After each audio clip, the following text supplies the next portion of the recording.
अस्सलाम वालेकुम प्यारे बच्चों, कैसे हो आप? अल्लाह आपको सलामत रखे। Stay home, stay so safe. तो हमने कल पढ़ा था कि अकबर के बारे में, लेकिन उससे ये टॉपिक शुरू करने से पहले मैं आपसे कुछ सवालात पूछना चाहती हूँ, क्वेश्चंस पूछना चाहती हूँ कि मुझे बोलो पहला मुगल एम्परर कौन था? यानी पहला मुगल एम्परर था बाबर। तो फिर बाबर के बेटे का नाम क्या था? उसका नाम था हुमायूं। तो हुमायूं के बेटे का नाम क्या था? उसका नाम था अकबर। तो आज हम इसी अकबर के बारे में डिस्कस करेंगे। कल हमने पढ़ा था कि अकबर का जो पीरियड था उसको 3 हिस्सों में डिवाइड किया गया, यानी जो उसका पीरियड था अकबर का, उसको 3 हिस्सों में डिवाइड किया गया था। एक था यानी 1556 से 1570 तक, दूसरा था 1570 से 1585 तक, और तीसरा था 1585 से 1605 तक। तो जो पहला था 1556 से लेके 1570 तक, ये हमने कल डिस्कस किया था। तो उसमें जब ये अकबर जो था, ये जब ये बने, राजा बने, तो उस टाइम अकबर की उम्र कितनी थी? उस टाइम उसकी उम्र सिर्फ 13 साल की थी, यानी Akbar was only 13 years old when he became the ruler। तो अब आज हम पढ़ेंगे इसका सेकंड पीरियड। तो सेकंड पीरियड में क्या हुआ था देखते हैं। जो 1570 से लेके 1585 तक अकबर ने मिलिट्री कैंपेन जो मिलिट्री कैंपेन थी उसको बहुत हेल्प किया। यानी जो बिहार था, बंगाल था, उड़ीसा था, या गुजरात जो था, गुजरात वाले एरिया जो थे, उसने सारे वो कैप्चर कर लिए थे। किसने? अकबर ने। लेकिन कुछ कॉम्प्लिकेशंस भी आ गई थी इसमें, यानी कुछ मुश्किलात भी उसको सामना करना पड़ा अकबर को। एक था उधर एक शख्स जिसका नाम था मिर्जा हाकिम था। उसका नाम क्या था? मिर्जा हाकिम, जिसकी वजह से उसको बहुत सी मुश्किलात का यानी कॉम्प्लिकेटेड सिचुएशन हुई मिर्जा हाकिम की वजह से। तो उस वजह से यानी सेकंड पीरियड में उसको मुश्किलात आई। किसकी वजह से? वो था, उसका नाम था मिर्जा हाकिम। तो अब हम थर्ड पीरियड पे आएंगे। तो थर्ड पीरियड में जो कि 1585 से 1605 तक का था, तब तक तो अकबर का पूरा जो एम्पायर था वो सारा फैल चुका था।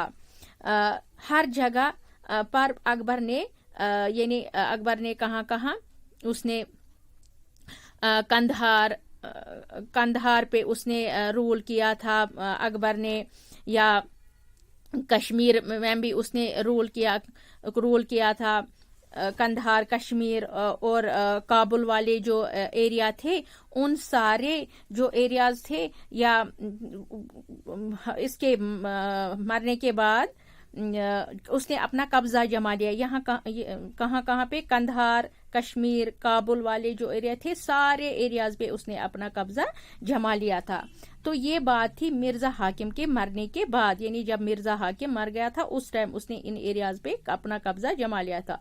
और भी काफी एरियाज थे, जैसे कि दक्कन का एरिया जो है, बैरर था उसका नाम, और दूसरा है कंदेश था, और पार्ट्स और भी अहमदनगर के कुछ हिस्से थे, उस पे इसने अपना कब्जा जमा लिया था। किसने? अकबर ने। तो ये सारे एरियाज उसने जीते थे।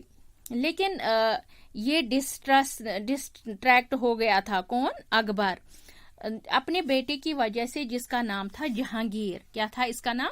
जहांगीर। यहाँ जो पिक्चर देख रहे हो आप, इसमें जहांगीर है ये। तो ये किसका बेटा था? अब ये बेटा था अकबर का। यानी अकबर किसका बेटा था? अकबर था हुमायूं का बेटा। हुमायूं किसका बेटा था? हुमायूं था बाबर का बेटा। तो इस जहांगीर को दूसरे नाम से भी जाना जाता है। उसका दूसरा नाम है प्रिंस सलीम। क्या बोलते हैं इसका दूसरा, अगर आपसे पूछा जाएगा कि जहांगीर का दूसरा नाम क्या है, تو آپ کو یہ آپ کو پتا ہے کہ اس کا دوسرا نام ہے پرنس سلیم تھا اس کا نام، کیونکہ جہانگیر نے لڑائی کرنا شروع کر دی تھی تو اکبر نے پھر بھی اپنا وار کنٹینیو رکھا، یعنی اس نے ہمت نہیں ہاری اور سٹیٹس کے ساتھ جیسے کہ میور تھا یا دوسرا تھا سسودیا تھا، یا سسودیا کے جو رولر تھے جس کا نام تھا امر سنگھ اس کا نام تھا، انہوں نے مغل سروسز کو یعنی ایکسپٹ کر لیا، جیسے آپ بولے گے ہم ویسا ہی کریں گے۔ کس نے کہا؟ امر سنگھ نے کہا۔ لیکن کچھ ایریاز ایسے تھے جیسے کہ سکس اہامز اور احمد نگر جو ایریا تھے، وہاں پر اکبر نے اپنا قبضہ نہیں جما لیا تھا۔ اکبر کے بعد ان کے بیٹے جہانگیر نے رول کیا۔ کس نے؟ جہانگیر نے رول کیا، کیونکہ یہ ریت ہی تھی، پہلے باپ پھر اس کا بیٹا پھر اس کا بیٹا، یہی تھا۔ اب جہانگیر جو تھے وہ اپنے باپ سے لڑائی کرتے رہے، اس وجہ سے ان کا مائنڈ بھی ڈسٹریکٹ ہوا تھا۔ کس کا مائنڈ؟ یعنی جہانگیر کا باپ کون تھا؟ جہانگیر کا باپ تھا اکبر، تو اس کا مائنڈ بھی ڈسٹریکٹ ہوا تھا۔ جب وہ اور اسٹیٹ سے لڑائی کر رہے تھے، اب جہانگیر کے بعد ان کے بیٹے آئے شاہ جہان۔ کون آیا؟ شاہ جہان۔ وہ بھی اپنے باپ سے لڑائی کرتا رہا، شاہ جہان بھی اپنے باپ سے لڑنے لگے۔ جہانگیر سے کس وجہ سے جہانگیر لڑنے لگے کہ میں بنوں گا راجا، تو ان میں آئے آپس میں اتنی لڑائیاں ہوتی رہتی تھی۔ اب جو نور جہاں کس کی مدر تھی؟ وہ تھی نور جہاں شاہ جہان کی ماں تھی، جہانگیر کی بیوی۔ انہوں نے سوچا چلو میں ہی کچھ حل نکالوں، ان کا فیصلہ کروں کہ لڑائی نہ کرے اپنے باپ سے۔ تو انہوں نے شاہ جہان کو بہت سمجھایا کہ دیکھو لڑو مت اپنے باپ سے، لیکن اس نے نہیں مانا۔ کس نے نہیں مانا؟ یعنی شاہ جہان نے نہیں مانا، وہ باپ سے لڑتا گیا، اس نے نہیں مانا۔ تو یہ تھا، کل ہم پڑھیں گے کہ شاہ جہان نے کس طرح رول کیا، کیسے رول کیا۔ اب ہم کل یہ پڑھیں، آج ہمارا یہ ہوا کمپلیٹ اکبر اور جہانگیر کا، تو کل ہم شاہ جہان کے بارے میں پڑھیں گے۔ Thank you.